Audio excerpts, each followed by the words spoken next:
3000 கோடி ரூபாய் மதிப்பிலான ஃபைபர் ஆப்டிக் கேபிள் மற்றும் சாலை டெண்டர்களில் முறைகேடு. முதலமைச்சர் பழனிசாமி மீது வழக்கு பதிவு செய்து விசாரிக்க வேண்டும். உயர்நீதிமன்றத்தில் திமுக வழக்கு.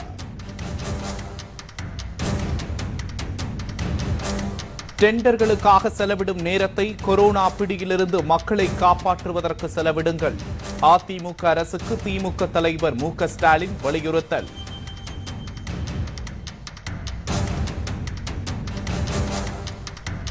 இந்தியாவில் கொரோனா பாதிப்பு 3 லட்சத்தை தாண்டியது.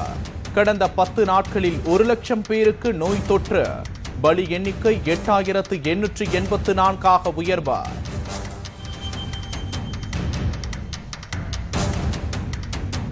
சென்னையில் ராயபுரத்தில் 5000 நெருங்கியது கொரோனா பாதிப்பு. தேனாம்பேட்டை மண்டலத்தில் 3500 எட்டியது.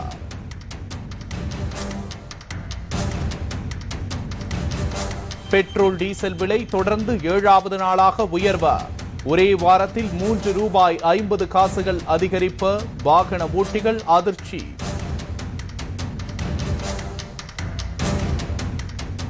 வணக்கம். ஃபைபர் ஆப்டிக் கேபிள் டெண்டர் முறைகேடு தொடர்பாக முதலமைச்சர் எடப்பாடி பழனிசாமி, அமைச்சர் உதயகுமார் ஆகியோரின் மீது வழக்கு பதிவு செய்ய கோரி உயர்நீதிமன்றத்தில் திமுக சார்பில் வழக்கு தொடரப்பட்டுள்ளது. திமுக அமைப்பு செயலாளர் R.S. பாரதி தாக்கல் செய்துள்ள அந்த மனுவில் தமிழகம் முழுவதும் 12524 கிராமங்களில் ஃபைபர் ஆப்டிக் கேபிள் அமைக்க தனியார் நிறுவனங்களுக்கு டெண்டர் வழங்கப்பட்டுள்ளதாக கூறப்பட்டுள்ளது. மத்திய அரசின் பாரத் நெட் திட்டத்தின் கீழ் அனைத்து கிராமங்களுக்கும் இன்டர்நெட் இணைப்பு வழங்கும் வகையில் செயல்படுத்தப்படும் இந்த திட்டத்திற்கு கடந்த 2019 ஆண்டு டிசம்பர் மாதம் 1950 கோடி ரூபாய் மதிப்பில் டெண்டர் கோரப்பட்டதையும் அவர் தெரிவித்துள்ளார். இந்த டெண்டரில் கலந்து கொண்ட பெரும்பாலான நிறுவனங்களை புறந்தள்ளிவிட்டு குறிப்பிட்ட 2 நிறுவனங்களுக்கு மட்டும் டெண்டர் வழங்கப்பட்டுள்ளதாகவும் மனுவில் கூறப்பட்டுள்ளது. எனவே இந்த டெண்டர் முறைகேடு தொடர்பாக முதலமைச்சர் எடப்பாடி பழனிசாமி, வருவாய்த்துறை அமைச்சர் உதயகுமார் ஆகியோரின் மீது லஞ்ச ஒழிப்புத்துறை வழக்கு பதிவு செய்து விசாரணை நடத்த உத்தரவிட வேண்டுமென மனுவில் R.S. பாரதி கோரிக்கை விடுத்துள்ளார். இந்த மனு நாளை விசாரணைக்கு வரும் என எதிர்பார்க்கப்படுகிறது. தஞ்சாவூர் மாவட்டத்தில் சாலை அமைப்பதில் டெண்டர் முறைகேடு தொடர்பாக முதலமைச்சர் எடப்பாடி பழனிசாமி மீது வழக்கு பதிவு செய்து விசாரிக்க கோரி உயர்நீதிமன்றத்தில் திமுக சார்பில் வழக்கு தொடரப்பட்டுள்ளது. தஞ்சாவூர் மாவட்டத்தில் தஞ்சாவூர், ஒரத்தநாடு, பட்டுக்கோட்டை மற்றும் பேராவூரணி பகுதிகளில் 462 கிலோமீட்டர் தூரத்திற்கு சாலைகள் விரிவாக்கத்திற்காக 1165 கோடி ரூபாய் மதிப்பில் டெண்டர் கோரப்பட்டது. இந்த டெண்டரில் முறைகேடுகள் நடந்துள்ளதாக கூறி திமுக அமைப்பு செயலாளர் R.S. பாரதி சென்னை உயர்நீதிமன்றத்தில் மனு தாக்கல் செய்துள்ளார். அந்த மனுவில் வழக்கமாக ஆண்டுதோறும் டெண்டர் பிறப்பிக்கப்படும் என்றும், ஆனால் இந்த டெண்டர் 5 ஆண்டுகளுக்கு கோரப்பட்டுள்ளதாக குற்றம் சாட்டியுள்ளார். ஆண்டுதோறும் டெண்டர் கோரும் போது ஒரு ஆண்டுக்கு 100 கோடி ரூபாய் என 500 கோடி ரூபாய் வரை மட்டுமே செலவாகும் எனவும், தற்போது 800 கோடி ரூபாய் வரை அதிக செலவில் டெண்டர் கோரப்பட்டுள்ளதாகவும் குற்றம் சாட்டப்பட்டுள்ளது. ஊரடங்கு காலத்தில் ஒப்பந்ததாரர்கள் டெண்டர் ஆவணங்களை சமர்ப்பிக்க இயலாத நிலையில் துறை அமைச்சரான முதல்வருக்கு வேண்டப்பட்டவர்களுக்கு டெண்டர் வழங்கப்பட்டுள்ளதாகவும் தெரிவித்துள்ளார்.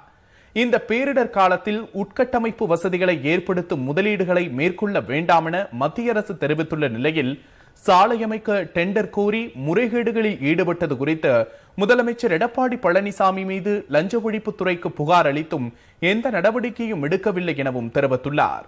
எனவே இந்த புகாரின் மீது வழக்கு பதிவு செய்து விசாரிக்க லஞ்ச ஒழிப்புத்துறைக்கு உத்தரவிட வலியுறுத்தியுள்ளார். இந்த மனு விரைவில் விசாரணைக்கு வரும் என்று எதிர்பார்க்கப்படுகிறது.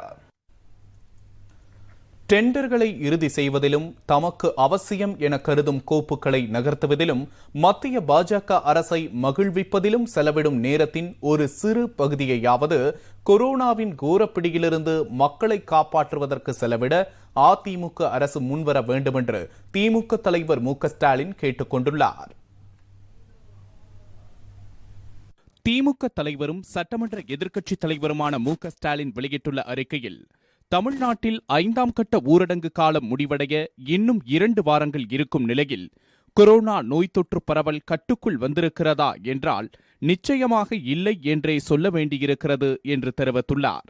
கொரோனா பரவலை தடுக்க ஊரடங்கும் ஒரு வழி என்ற உண்மை நிலை அப்படியே இருக்க, ஊரடங்குதான் ஒரே வழி என்று தமிழக அரசு அடித்து சொல்லி வந்தது. ஆனால் ஊரடங்கு காலத்தில்தான் பாதிப்பு எண்ணிக்கை இத்தனை ஆயிரம் அதிகரித்துள்ளது என்றால் என்ன பொருள்? ஊரடங்கு என்பது முறையாக ஒழுங்காக அமல்படுத்தப்படவில்லை என்பதுதானே இதற்கு பொருள் என்று கேள்வி எழுப்பியுள்ளார். உலகத்திலேயே ஊரடங்கை இத்தனை ஓட்டை உடைசல்களோடு இவ்வளவு கேவலமாக அமல்படுத்திய ஒரே மாநிலம் தமிழகமாகத்தான் இருக்கும். முழு ஊரடங்கு, ஊரடங்குக்குள் ஊரடங்கு, ஊரடங்கு தளர்வு, ஊரடங்கு தளர்வில் மேலும் தளர்வு என்று ஊரடங்கு சட்டத்தையே தரம் தாழ்த்தி தொடர்ந்து கொச்சைப்படுத்தியது தமிழக அரசு என்றும், ஊரடங்கு சட்டம் அமலில் இருந்தால் அதனால் பெரும்பான்மை மக்களின் வாழ்வாதாரம் பாதிக்கப்படும், அந்த மக்களுக்கு அரசாங்கம் என்ன நிவாரணம் செய்தது என்று எங்கும் கேள்வி கேட்டு நிர்பந்திப்பார்கள் என்ற ஒரே காரணத்திற்காக பயந்து ஊரடங்கை தளர்த்தி தன்னை யாரும் கேள்வி கேட்க முடியாத இடத்தில் இருத்திக் கொண்டு விட்டதாக கற்பனை செய்து கொண்டது தமிழக அரசு என்றும் குற்றம் சாட்டியுள்ளார். வாழ்வாதாரம் பாதிக்கப்பட்ட மக்களுக்கு மாதம் 5000 ரூபாய் வழங்கியிருந்தால் இப்படி கேலிக்கூத்தான ஊரடங்கு தளர்வுகள் செய்திருக்க வேண்டாமே என்றும் வினவியுள்ளார். அரசாங்கம் தனது கடமையை செய்ய தவறியதால், தனது பொறுப்பை தட்டி கழித்ததால் ஏற்பட்ட ஊரடங்கு தளர்வுகள்தான் இன்றைக்கு கொரோனா பாதிப்பில் தமிழகம் இந்தியாவில் 2வது இடத்திற்கு சென்ற மாபெரும் பேரழிவையும் இழிவையும் சந்திக்க வேண்டிய நெருக்கடியை உருவாக்கியிருக்கிறது என்றும் திமுக தலைவர் மு.க. ஸ்டாலின் கூறியுள்ளார். முதலமைச்சர், சுகாதாரத்துறை அமைச்சர், வருவாய்த்துறை அமைச்சர், தலைமைச் செயலாளர், சுகாதாரத்துறை செயலாளர் என்ற அதிகார சக்கரத்தில் சென்னை மாநகரமே சிக்கி அழுந்தி சீரழிந்து கொண்டிருக்கிறது. யாரையும் யாரும் கேள்வி கேட்க முடியாது என்ற ஆணவ அதிகாரம் மையச் சண்டையில் அப்பாவி தமிழக மக்கள் சூதுவாது ஏதுமறியாதோர் உயிர் பலியாகி சுருண்டு கொண்டிருக்கிறார்கள். இதில் கொரோனா காலத்து கொள்ளைகளும் குறையேதுமில்லாமல் நடந்து கொண்டே இருக்கின்றன என்றும் அவர் தெரிவித்துள்ளார். நாளுக்கு நாள் பாதிக்கப்படுவோரின் எண்ணிக்கையும் பலியாவோர் எண்ணிக்கையும் தொடர்ந்து அதிகமாகி வருகின்றது. 30,000 கடந்திருக்கும் தொற்று 2 லட்சம் ஆகலாம் என்று அரசே சென்னை உயர்நீதிமன்றத்தில் தகவல் தருகிறது என்றால், அதை தடுக்க இந்த அரசாங்கம் மருத்துவ ரீதியாக என்ன செய்ய போகிறது என்றும் மு.க. ஸ்டாலின் வினவியுள்ளார். தலைநகர் என்பது மிக மிக மோசமான பேராபத்தை சந்தித்துக் கொண்டுள்ளது.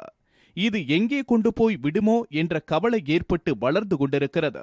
எப்போது எப்படி காப்பாற்றப்படும் என்பதே சென்னையை பொறுத்தவரையில் எண்ணி கணிக்க முடியாததாக உள்ளது. ஊரடங்கை நீட்டிப்பதாக அறிவிப்பது மட்டுமே அரசாங்கத்தின் கடமையல்ல, அடுத்தடுத்து தேவையான மருத்துவ கட்டமைப்பை திட்டமிட்டு கொரோனாவை தடுப்பதே அரசாங்கத்தின் கடமை என்பதை உணருங்கள் என்றும் அவர் தெரிவித்துள்ளார்.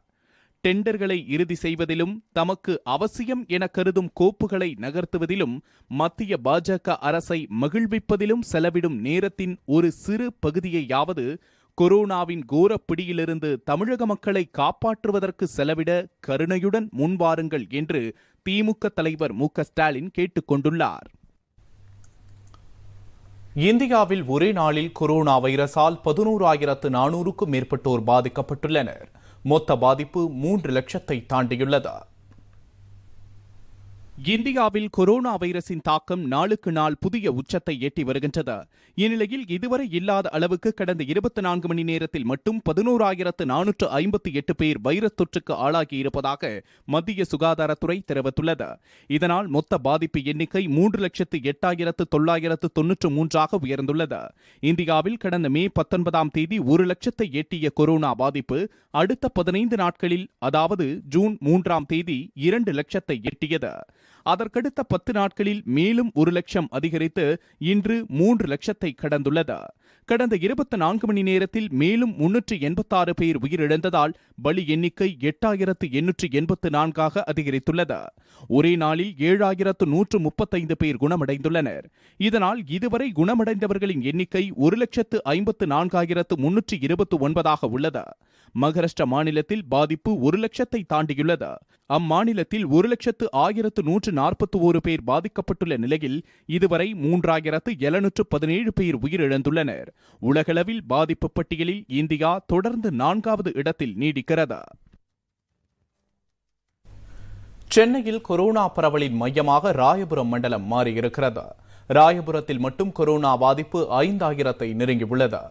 தமிழகத்தில் நேற்று ஒரே நாளில் 1982 பேருக்கு கொரோனா தொற்று உறுதி செய்யப்பட்டது. இதனையடுத்து மொத்த பாதிப்பு எண்ணிக்கை 40,698 உயர்ந்துள்ளது. சென்னையை பொறுத்தவரை ஒரே நாளில் 1479 பேருக்கு தொற்று உறுதியாகி மொத்த பாதிப்பு 28,924 உயர்ந்துள்ளது. மாநிலம் முழுவதும் பலி எண்ணிக்கை 367 அதிகரித்துள்ளது. கடந்த 12 நாட்களில் மட்டும் 194 பேர் பலியாகியுள்ளனர். இதில் சென்னையில் மட்டும் கடந்த 12 நாட்களில் 165 பேர் உயிரிழந்துள்ளனர். இந்நிலையில் சென்னை மாநகராட்சி வெளியிட்டுள்ள மண்டல வாரியான கொரோனா பாதிப்பு பட்டியலில் ராயபுரம் மண்டலத்தில் 4821 பேர் பாதிக்கப்பட்டுள்ளனர். அதற்கடுத்தபடியாக தண்டையார்பேட்டையில் 3781 பேரும், தேனாம்பேட்டையில் 3464 பேரும், கோடம்பாக்கம் மண்டலத்தில் 3108 பேரும் கொரோனாவால் பாதிக்கப்பட்டுள்ளனர். அண்ணா நகரில் 2781 பேர், திருவிக நகர் மண்டலத்தில் 2660 பேர், அடையாறில் 1607 பேர், திருவொற்றியூர் மண்டலத்தில் 1072 பேர் கொரோனா தொற்றால் பாதிக்கப்பட்டிருப்பதாக சென்னை மாநகராட்சி தெரிவித்துள்ளது. கொரோனா வைரஸ் தொற்றால் ஏற்படும் உயிரிழப்பை தடுக்க மாநில அரசுகள் போதிய நடவடிக்கைகளை எடுக்க வேண்டும் என மத்திய அரசு உத்தரவிட்டுள்ளது. இந்தியாவில் கொரோனா பரவல் அதிகரித்து வந்தாலும் உலகளவில் உயிரிழப்பு குறைவாக இருப்பதாக மத்திய அரசு தொடர்ந்து கூறி வருகின்றது. ஆனால் கடந்த சில நாட்களாக உயிரிழப்பு நாளுக்கு நாள் அதிகரித்து வருகின்றது. கடந்த 5 நாட்களாக பலி எண்ணிக்கை நாள்தோறும் 300க்கும் மேல் பதிவாகி வருகின்றது. இந்நிலையில் பலி எண்ணிக்கையை குறைக்க அதிக கவனம் செலுத்த வேண்டும் என்று மாநில அரசுகளுக்கு மத்திய அரசு உத்தரவிட்டுள்ளது. இது தொடர்பாக மத்திய சுகாதாரத்துறை செயலாளர் பிரீத்தி சுதன் அனைத்து மாநில தலைமைச் செயலாளர்களுக்கும் கடிதம் ஒன்றை எழுதியிருக்கிறார். மேலும் இதுகுறித்து மாநில அரசுகளுக்கு ஆலோசனை வழங்க டெல்லி எய்ம்ஸ் இயக்குநர் தலைமையில் குழு ஒன்றை அமைக்கவும் மத்திய அரசு முடிவு செய்துள்ளது. இந்தியாவின் பெயரை மாற்ற நினைத்தால் எதிர்மறை விளைவுகள் நேரிடும். மத்திய அரசுக்கு வைகோ எச்சரிக்கை.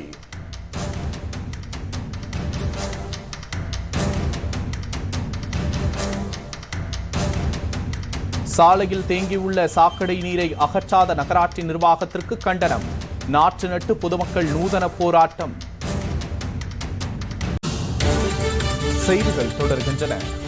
அதிமுக அரசின் அதிகார போட்டிக்கும் ஊழல்களுக்கும் அப்பாவி மக்களின் உயிரை அநியாயமாக கொரோனாவுக்கு பலிகடா ஆக்குவதாக திமுக தலைவர் மு க ஸ்டாலின் கடும் கண்டனம் தெரிவித்துள்ளார். திமுக தலைவரும் சட்டமன்ற எதிர்க்கட்சித் தலைவருமான மு க ஸ்டாலின் வெளியிட்டுள்ள அறிக்கையில், உலகமே கடுமையாக போராடும் கொரோனா நோய் தொற்று பரவல் தடுப்பு பணியில் தமிழ்நாட்டை ஆளுகின்ற எடப்பாடி பழனிசாமி தலைமையிலான அதிமுக அரசின் நடவடிக்கைகள் அனைத்தும் பொறுப்பற்ற தன்மையுடனும் துக்ளக்தனமாகவும் இருப்பதால் நோய் தொற்று வேகமாக பரவி பொதுமக்களின் மனதில் நாளுக்கு நாள் பெரும் பதற்றத்தையும் அச்சத்தையும் ஏற்படுத்தி வருகிறது என்று கூறியுள்ளார். சுகாதாரத்துறை செயலாளர் பதவியிலிருந்து பீலா ராஜேஷ் IAS மாற்றப்பட்டு ஜே ராதாகிருஷ்ணன் IAS நியமிக்கப்பட்டிருக்கிறார். அதிகாரிகளை அவ்வப்போது நிலைமைகளுக்கு ஏற்பவும் தேவைகளுக்கு ஏற்பவும் இடமாற்றம் செய்வது ஆட்சியாளர்களின் உரிமை என்ற போதும் இந்த நோய் தொற்று காலத்தில் முன்னுக்கு பின் முரணான நடவடிக்கைகளும் அதில் உள்ள அரசியல் சுயநல காரணங்களும் மக்களுக்கு அதிர்ச்சியையும் அயற்சியையும் ஏற்படுத்தி வருகிறது என்று மு க ஸ்டாலின் தெரிவித்துள்ளார். ஊரடங்குக்கு முன்பாக மிக குறைந்த அளவில் இருந்த கொரோனா நோய் தொற்று என்பது ஜூன் 12ஆம் தேதி 40,000-ஐ கடந்துள்ளது. தலைநகர் சென்னையில் மட்டுமே 28,000-க்கும் அதிகமான நோய் தொற்றாளர்கள் இருக்கிறார்கள் என்பதும் நாளுக்கு நாள் சுழன்றடிக்கும் சூறாவளியாக அதிவேகமாக நோய் பரவி வருவதும் பெரும் கவலையை ஏற்படுத்துகிறது என்று அவர் கூறியுள்ளார். சென்னை என்ற சொல்லை கேட்டாலே தமிழ்நாட்டின் பிற பகுதி மக்கள் பதறுகிற நிலைமை உருவாகி இருக்கிறது. ஊரடங்குக்கு முன் தமிழகத்தில் ஒருவர் கூட கொரோனா நோய் தொற்றால் மரணமடையாத நிலையில் தற்போது இறப்பின் எண்ணிக்கை 367 என்று அதிகாரப்பூர்வமாக அறிவிக்கப்பட்டுள்ளது என்று அவர் குறிப்பிட்டுள்ளார். பாதிப்புகளை குறைத்து காட்ட வேண்டும் என்பதற்காக COVID-19 பாசிட்டிவ் நோயாளிகள் இறந்திட நேரும் போது நெகட்டிவ் என குறிப்பிடுவது குறித்து தொடர்ந்து ஆதாரப்பூர்வமான செய்திகளை ஊடகங்கள் வெளியிட்டு வருகின்றன. அரசு ராஜீவ்காந்தி பொது மருத்துவமனையின் தலைமை கண்காணிப்பு செவிலியர் மரணமடைந்த போது அவரது கேஸ் லிஸ்டில் பாசிட்டிவ் என்றிருந்த நிலையில் இறப்பு அறிக்கையில் நெகட்டிவ் என குறிப்பிடப்பட்டது குறித்து அவரது குடும்பத்தினரும் மருத்துவத்துறையினரும் எழுப்பிய கேள்விகளுக்கு வெளிப்படை தன்மையிலான எந்த பதிலும் இல்லை. குறைப்பதும் மறைப்பதும் மழுப்புவதுமே எடப்பாடி பழனிசாமி தலைமையிலான அரசின் கொரோனா தடுப்பு நடவடிக்கைகளாக உள்ளன என்று திமுக தலைவர் குற்றம் சாட்டியுள்ளார். இறப்புகள் குறித்த சென்னை மாநகராட்சியின் கணக்குகளுக்கும் சுகாதாரத்துறையின் கணக்குகளுக்கும் வேறுபாடு இருப்பதை பல நாளிதழ்களும் வார இதழ்களும் சுட்டிக்காட்டியுள்ளன. சென்னையில் மட்டும் 400க்கும் அதிகமான கொரோனா மரணங்கள் மறைக்கப்பட்டிருக்கின்றன என்பதால்தான் சுகாதாரத்துறை இணை இயக்குநர் வடிவேலன் தலைமையில் 11 பேர் கொண்ட சிறப்பு குழு நியமிக்கப்பட்டு ஆய்வை மேற்கொள்ளும் என அறிவிக்கப்பட்டது. இந்த அறிவிப்பினை தொடர்ந்துதான் சுகாதாரத்துறை செயலாளர் மாற்றத்திற்கான அறிவிப்பும் வெளியானது என்று மு.க.ஸ்டாலின் தெரிவித்துள்ளார். நோய் தொற்றால் இறந்தவர்களின் எண்ணிக்கையை குறைத்து காட்டும் அதே நேரத்தில் பரிசோதனைகள் குறித்தும் தனிமைப்படுத்துதல் குறித்தும் முன்னுக்கு பின் முரணான அறிவிப்புகளே வெளியிடப்பட்டு வருகின்றன. வீட்டில் ஒருவருக்கு கொரோனா என்றாலும் குடும்பத்தினர் அனைவரும் முகாமுக்கு அனுப்பப்படுவார்கள் என சென்னை மாநகராட்சி ஆணையாளர் பிரகாஷ் அறிவித்தது பொதுமக்களை பேரதிர்ச்சிக்குள்ளாக்கிய நிலையில் அடுத்த சில மணித்துளிகளில் சிறப்பு அதிகாரியான ராதாகிருஷ்ணன் அதனை மறுத்து விளக்கம் என்ற பெயரில் மேலும் குழப்பமான பேட்டி ஒன்றை அளித்தார். அதுபோலவே சென்னையில் 20,000 படுக்கைகள் உள்ளன என சுகாதாரத்துறை அமைச்சர் அறிவித்த நிலையில் ஜூனியர் விகடன் இதழுக்கு மாநகராட்சி ஆணையர் பிரகாஷ் அளித்துள்ள பேட்டியில் 17,000 படுக்கைகள் இருப்பதாக கூறியுள்ளார் என்று மு.க.ஸ்டாலின் குறிப்பிட்டுள்ளார். ஒவ்வொரு அறிவிப்பிலும் முரண்பாடுகள் இருப்பது ஏன்? உண்மைகள் உறங்கும் போதுதானே முரண்பாடுகளுக்கு சிறகுகள் முளைக்கும்? ஆலோசனைகளையும் முடிவுகளையும் யார் எடுக்கிறார்கள்? சுகாதாரத்துறையின் கைகளை மீறி அதன் அதிகார எல்லையை புறக்கணித்து செயல்படுகிறார்களா? சுகாதாரத்துறையில் அமைச்சர் அதிகாரிகளுக்கிடையே குழு மனப்பான்மை போட்டியால் இந்த குழப்பங்களா? எடப்பாடி பழனிசாமிக்கு மேலே அவரை விஞ்சிய சூப்பர் முதல்வர்களின் கைகளில் நிர்வாகம் இருக்கிறதா என்று மு.க.ஸ்டாலின் கேள்வி எழுப்பியுள்ளார். குழுக்களாக வெவ்வேறு திசை நோக்கி செயல்படும் இந்த அரசியல் அதிகார போட்டிக்கும் ஊழல்களுக்கும் அப்பாவி மக்களின் உயிரை அநியாயமாக கொரோனாவுக்கு பலிகடா ஆக்குவதா என பொதுமக்கள் அதிர்ச்சியும் குழப்பமும் அடைந்து குமுறிக் கொண்டிருக்கிறார்கள் என்று திமுக தலைவர் குற்றம் சாட்டியுள்ளார்.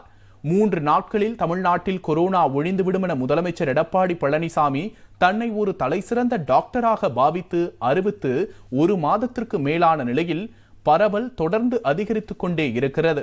பள்ளிக்கல்வித்துறை சார்பில் உயர்நீதிமன்றத்தில் ஆஜரான அரசு தலைமை வழக்கறிஞர் ஜூலை மாதத்தில் நோய் தொற்று பரவல் மேலும் கடுமையாக இருக்கும் என அரசின் சார்பில் தெரிவிக்கிறார். முதலமைச்சரோ சமூக பரவல் இருந்தால் நீங்களும் நானும் இப்படி இருக்க முடியுமா என ஊடகத்தினரிடம் ஏகடியம் பேசியபடி அவரே அறிவித்த பாதுகாப்பு நடவடிக்கைகளான மாஸ்க் அணியாமல், இடைவெளியை கடைபிடிக்காமல் கட்சிக்காரர்கள் அதிகாரிகளுடன் கூடி நின்று அனைத்திறப்பு விழாவில் பங்கேற்கிறார் என்று மு.க.ஸ்டாலின் விமர்சித்துள்ளார். அடுத்தடுத்த மாதங்களில் கொரோனா பரவல் எந்தளவுக்கு வேகமாக இருக்கும் என்பது குறித்து எம்ஜிஆர் மருத்துவ பல்கலைக்கழகம் தனது ஆய்வு முடிவுகளை அரசுக்கு வழங்கியிருக்கிறது. அதனை அதிகாரப்பூர்வமாக வெளியிட்டு மக்களை முன்னெச்சரிக்கையுடன் இருக்கச் செய்து அவர்களை பாதுகாத்திட வேண்டிய அரசு கொரோனாவை கட்டுப்படுத்திவிட்டோம் என வீண் தம்பட்டம் அடித்து காலம் கழிக்கிறது என்று அவர் குற்றம் சாட்டியுள்ளார். நிலைமை கைமீறி போய்க் கொண்டிருக்கிற பேரிடர் சூழலில் இனியேனும் முறையான வெளிப்படை தன்மையுடன் செயல்பட்டு பரிசோதனைகளின் எண்ணிக்கையை உயர்த்தி இறப்பினை கட்டுப்படுத்துவதுடன் எத்தனை நோயாளிகள், எவ்வளவு பரிசோதனைகள், எத்தனை மரணங்கள் என்பதை மறைக்காமல் வெளியிட வேண்டும் என மு.க.ஸ்டாலின் வலியுறுத்தியுள்ளார். துறை செயலாளரை மாற்றிய கையோடு பல குற்றச்சாட்டுகளுக்கு ஆளாகியிருக்கும் துறை அமைச்சரையும் மாற்றியிருக்க வேண்டும் என்பதே நடுநிலையாளர்களின் எதிர்பார்ப்பாக உள்ளது. இந்த இக்கட்டான கட்டத்தில் பேரிடர் தணிப்பு பணிகளில் அடிப்படை ஒருங்கிணைப்பு இல்லாமல் போனதே குளறுபடிகளுக்கும் குழப்பங்களுக்கும் காரணம் என்று நிபுணர்கள் கணித்துள்ளார்கள். அப்படிப்பட்ட முறையான ஒருங்கிணைப்பை உறுதி செய்திட சுகாதாரத்துறையை முதலமைச்சர் தன்வசம் எடுத்துக்கொள்ள வேண்டுமென்று முன்வைக்கப்படும் கருத்தும் அலட்சியப்படுத்தக்கூடியதல்ல என்று திமுக தலைவர் மு.க.ஸ்டாலின் தெரிவித்துள்ளார். பெட்ரோல் டீசல் விலை தொடர்ந்து 7வது நாளாக உயர்த்தப்பட்டுள்ளது. ஒரே வாரத்தில் ₹3.50 வரை உயர்த்தப்பட்டுள்ளதற்கு வாகன ஓட்டிகள் கடும் கண்டனம் தெரிவித்துள்ளனர். தொடர்ந்து 7வது நாளாக இன்றும் பெட்ரோல் டீசல் விலை உயர்த்தப்பட்டுள்ளது. அதன்படி சென்னையில் 1 லிட்டர் பெட்ரோலின் விலை நேற்றைய விலையை விட 52 காசுகள் அதிகரித்து 78 ரூபாய் 99 காசுகளுக்கும், டீசலின் விலை 50 காசுகள் உயர்ந்து 1 லிட்டர் 71 ரூபாய் 64 காசுகளுக்கும் விற்பனை செய்யப்படுகிறது. கடந்த ஒரே வாரத்தில் பெட்ரோலின் விலையில் லிட்டருக்கு 3 ரூபாய் 45 காசுகளும், டீசலின் விலையில் லிட்டருக்கு 3 ரூபாய் 42 காசுகளும் அதிகரிக்கப்பட்டுள்ளது. ஒருபுறம் எரிபொருட்கள் மீதான வரியையும் உயர்த்தி, மறுபுறம் பெட்ரோல் டீசல் விலையை நாள்தோறும் அதிகரித்து வரும் மத்திய மாநில அரசுகளுக்கு வாகன ஓட்டிகளும் பொதுமக்களும் கடும் கண்டனம் தெரிவித்துள்ளனர். இந்தியாவின் பெயரை மாற்ற நினைத்தால் எதிர்மறை விளைவுகள் நேரிடும் என மத்திய அரசுக்கு மதிமுக பொதுச் செயலாளர் வைகோ எச்சரித்துள்ளார். இது தொடர்பாக வைகோ வெளியிட்டுள்ள அறிக்கையில், அரசியலமைப்பு சட்டத்தில் திருத்தம் செய்து இந்தியா என்னும் பெயரை ஹிந்துஸ்தான் அல்லது பாரத் என்று மாற்ற மத்திய அரசு தேவையான நடவடிக்கைகளை எடுக்க வேண்டும் என டெல்லியைச் சேர்ந்த நமஹா என்பவர் உச்சநீதிமன்றத்தில் பொதுநல மனு தாக்கல் செய்திருப்பதை குறிப்பிட்டுள்ளார். இந்த வழக்கை விசாரித்த உச்சநீதிமன்றம் இதனை கோரிக்கை மனுவாக கருதி மத்திய அரசு முடிவெடுக்கும் என்று தெரிவித்திருப்பதையும் வைகோ சுட்டிக்காட்டியுள்ளார். இந்துத்துவ சனாதன ஆதிக்க நாடுகளின் பிடியில் நாடு சிக்கி இருக்கின்ற இந்த நேரத்தில் நாட்டின் பெயரையே மாற்றும் முயற்சியில் ஈடுபட்டிருப்பதும், அதற்கு உச்சநீதிமன்றத்தை துணைக்கு அழைப்பதும் உள்ளங்கை நெல்லிக்கனியாக தெரிகிறது என்றும் வைகோ கண்டனம் தெரிவித்துள்ளார்.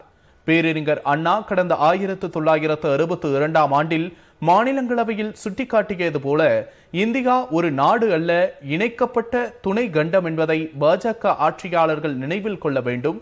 ஒரே நாடு, ஒரே மொழி, ஒரே மதம், ஒரே பண்பாடு என்று அனைத்தையும் ஒரு குடையின் கீழ் கொண்டுவர முயற்சிப்பதும், ஆட்சி அதிகாரத்தை அதற்காக பயன்படுத்துவதும் கடும் கண்டனத்திற்குரியது என்றும் வைகோ குறிப்பிட்டுள்ளார்.